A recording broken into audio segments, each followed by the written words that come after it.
Hola amigos, a cada uno de nosotros nos gusta vivir en un entorno confortable.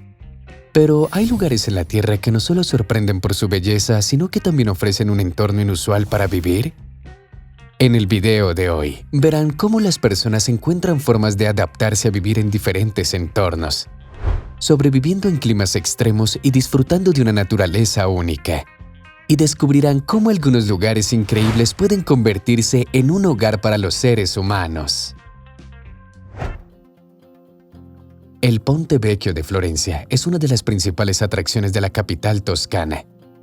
Su peculiaridad consiste en que el puente nunca ha cambiado de aspecto desde que se construyó en 1345.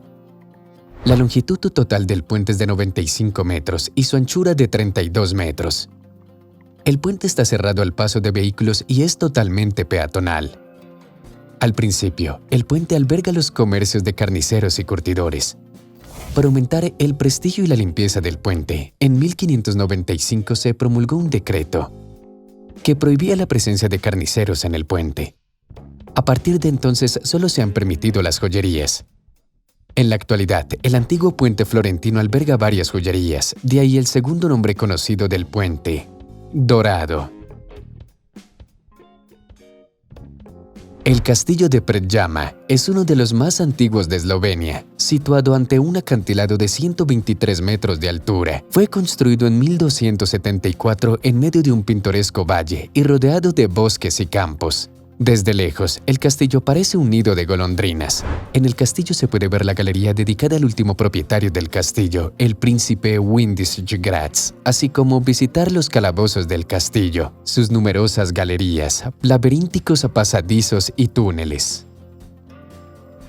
Setenil de las Bodegas es un pequeño pueblo de la provincia de Cádiz, España. El pueblo no está construido sobre un precipicio ni excavado en la montaña, como muchos otros, sino que se encuentra directamente en un escarpe cortado por el río Trejo. Por eso, al estar situada en un valle, la ciudad está cubierta desde arriba por rocas salientes, muchas de las cuales han sustituido perfectamente los tejados de las casas de los lugareños. Es un lugar donde uno puede alejarse del bullicio de la ciudad y experimentar un ambiente único.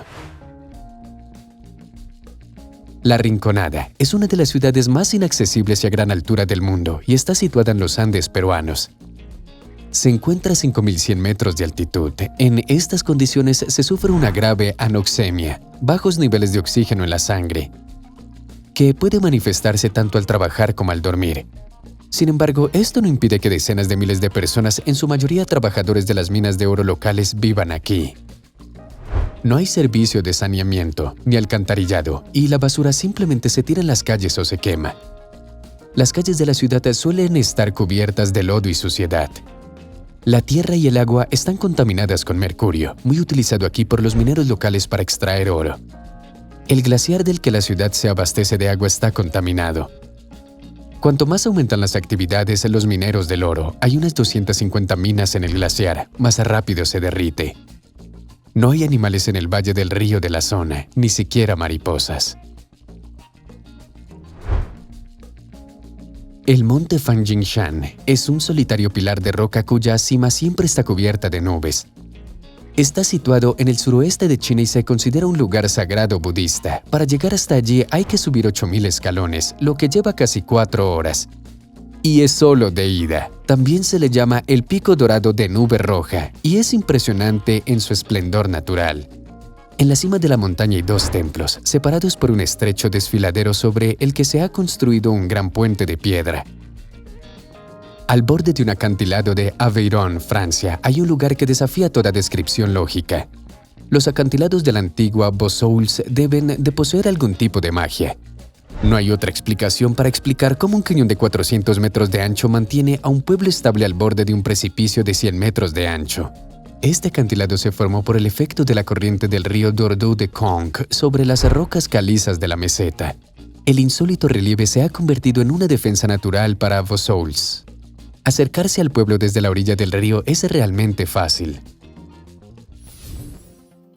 En las afueras de El Cairo se encuentra el inquietante barrio de Nanshiyat Nasser, la llamada ciudad de la basura. Aquí viven sobre todo marginados, condenados a pasar la vida llevando a cabo los trabajos más sucios e incluso a heredarles tal suerte a sus hijos. Todo el barrio vive de la recogida y el reciclaje de basura. Y eso que aquí vive alrededor de 250,000 personas. Las calles, las casas e incluso los tejados del barrio están llenos de basura. De hecho, es un gigantesco vertedero abarrotado y lleno de vida. El Bosco Verticale es un complejo residencial único en el centro de Milán, Italia. Una sorprendente armonía de la naturaleza dentro de los límites de la ciudad. La vista de esta maravilla verde de la ingeniería genera una sensación de surrealismo.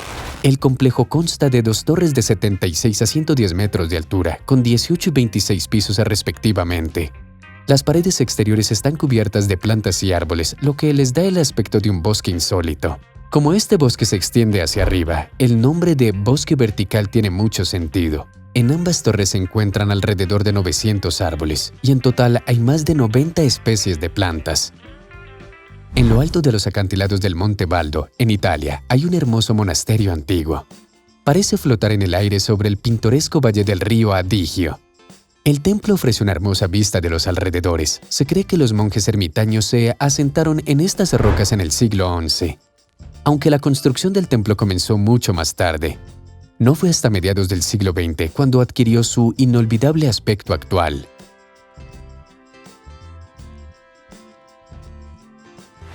Meteora son unas formaciones rocosas en cuya cima se encuentra uno de los principales santuarios de Grecia, los monasterios de Meteora. Las cimas inexpugnables y aisladas de los acantilados han sido refugio de ermitaños desde el siglo XI. En el siglo XIV aparecieron aquí las primeras comunidades monásticas, 6 de las cuales siguen activas hoy en día. Antes los turistas solo podían subir hasta aquí con la ayuda de los monjes y un elaborado sistema de cuerdas, cestas y carretas tiradas por caballos. Pero hoy en día hay una buena carretera asfaltada para llegar a los monasterios, donde se encuentran frescos únicos, bibliotecas con raros manuscritos medievales, icónicos y reliquias de valor incalculable. La abundancia de residuos plásticos en el agua es uno de los problemas medioambientales de la humanidad. Una solución interesante fue la propuesta de Richard Souba de construir una pequeña isla con botellas de plástico. Para hacer de su idea una realidad necesitó entre 200,000 y 250,000 botellas de plástico y mucha madera contrachapada para mantener la isla a flote. El núcleo está hecho totalmente de plástico, que se mantiene unido por medio de unas redes resistentes. Para evitar que la estructura se desmoronara, cada cierto tiempo le echaba tierra encima y plantaba árboles que acabaron echando raíces y manteniendo las botellas unidas aún mejor. De momento, la isla improvisada se encuentra cerca de la isla Mujeres, en el Caribe. Después de construir la isla y una casa allí, Richard se mudó con su esposa y sus hijos y siguen viviendo en la isla, cultivando árboles y otras cosechas. La ciudad de Whittier es una comunidad relativamente joven y pequeña de la costa sur de Alaska. Tiene 272 residentes permanentes, todos viviendo bajo un mismo techo en un edificio de 14 pisos llamado las Torres Begich. Vivir en Whittier no es fácil, con temperaturas extremadamente bajas y frecuentes tormentas de nieve en invierno y lluvia constante en verano.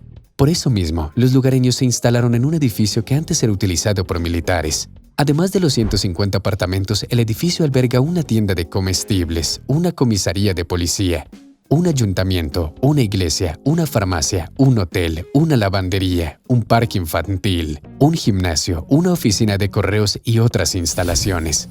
Los largos pasillos son como las calles en este lugar. Dada la infraestructura bien desarrollada dentro del edificio, los residentes solo tienen que salir de este espacio acogedor en 3 ocasiones, cuando los adultos van a trabajar y los niños al colegio o cuando quieren dar un paseo al aire libre. Y en el frío del invierno, los niños no tienen que caminar a través de fuertes ventiscas, ya que disponen de un túnel para llegar a la escuela. El resto del tiempo tienen todo lo necesario bajo el techo de su único edificio en todo el pueblo. En el condado chino de Sertare, en el Tíbet, se encuentra la academia budista más grande del mundo, Larung Gar. La academia está situada a 4.000 metros de altitud y alberga en la actualidad a más de 40.000 monjes, monjas y discípulos. La academia se fundó en 1980 en un valle totalmente deshabitado y hoy es uno de los centros budistas más importantes del mundo. Hay miles de viviendas de los monjes que sobresalen unas sobre otras y cubren las laderas de las montañas. Por cierto, aquí hay electricidad pero no alcantarillado, así que tienen que llevar el agua en cubos. En el sur de Túnez, un pequeño país del norte de África, se encuentra uno de los asentamientos más insólitos de la Tierra, la ciudad de las cuevas de Matmata. Con alrededor de 700 cráteres artificiales, Matmate es la ciudad rupestre más famosa del planeta. Según la leyenda, la gente empezó a construir aquí estas casas subterráneas para refugiarse de los invasores y del sol abrasador. Se crearon abriendo hoyos circulares en la tierra y recubriéndolos de piedra, con túneles que conectaban las habitaciones. Los aires de la civilización moderna no han perdonado a la antigua ciudad, perdida en las colinas. Hay antenas parabólicas, teléfonos y refrigeradores. Estos aparatos del progreso han tomado su lugar en estas viviendas primitivas. Las islas flotantes de los Surós son más de 40 islas artificiales creadas por los indígenas Surós a base de juncos que crecen en el lago. Cuenta la leyenda que los indígenas de los Surós se vieron obligados a huir hasta aquí para escapar de los incas de Pachacútec que los perseguían. Transmiten sus leyendas y tradiciones de boca en boca, manteniéndolas vivas al practicarlas. Las principales actividades de los Surós son la pesca y la caza. Y en algunas de las islas más grandes incluso se dedican a la ganadería. No solo construyen sus islas con juncos, sino también casas, barcos y souvenirs. Estos juncos también se utilizan como alimento. En el mar Caspio, a 42 kilómetros de la península de Asperon, hay un lugar llamado Rocas Petrolíferas. Es un asentamiento de tipo urbano, el punto terrestre más oriental de Azerbaiyán. Este asentamiento es insólito. Está construido sobre soportes metálicos en medio del agua. Esta es la plataforma petrolífera en alta mar más antigua del mundo. En un principio, las plataformas se construyeron solo para la extracción de petróleo, pero con el aumento de la producción del yacimiento se necesitó más personal. Así que en 1958 empezó la construcción de un asentamiento para los trabajadores. Se construyeron 2 centrales eléctricas, edificios residenciales, un hospital y otras instalaciones industriales y sociales, incluida una escuela técnica petrolera. La urbanización de las rocas petrolíferas implica incluso el tráfico de vehículos por el lugar. El asentamiento alberga a unos 1,000 trabajadores petroleros y personal de industrias relacionadas. En la actualidad, en las rocas petrolíferas operan más de 200 plataformas fijas y 350 plataformas de perforación. En más de medio siglo, se han extraído aquí 160 millones de toneladas de petróleo y 13.000 millones de metros cúbicos de gas. Slab City es un lugar para los desdichados, los desesperados y los ardientes defensores de la libertad individual. Está situada en el desierto de Colorado, al suroeste de California, Estados Unidos.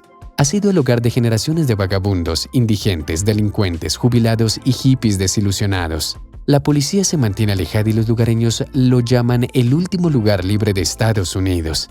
Aquí viven unos 150 residentes permanentes que soportan las altas temperaturas del desierto en verano. Alrededor de 500 más vienen a pasar el invierno.